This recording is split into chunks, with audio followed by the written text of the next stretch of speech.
Pode. Porque o pai já trouxe pra cá, o pai, ele trouxe. Eu sei que pegou o seu carro, ele já levou o castigo de Deus. Calma, não chora, Deus deixou o seu carro. Ele pegou com a própria mão dele e colocou num lugar seguro. Aquele que pegou o seu derramou a carro, cerveja, manda, olha. ele levou um castigo daqueles, mas Deus guardou o seu carro. Mas Deus falou pra mim que você vai conseguir outro. Faz igual ele fez pra construir esse mundo para a gente. Trabalha que cê consegue outro.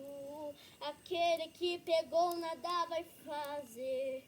Não foi culpa sua se você fez isso. Foi culpa de quem pegou o seu carro. Aquele que pegou está preso. Mas Deus falou pra mim que você vai ganhar um carro novo dos seus sonhos. Aleluia! Fogo no chão! Fogo no chão! Fogo no chão! Fogo no chão! Tá vendo como ela gravou a música que ela não mudou nada que ela cantou antes. Eu falei assim, daí ó, se ela tivesse inventado a música, ela ia mudar alguma coisa, né? Ela é Mas não linda. mudou.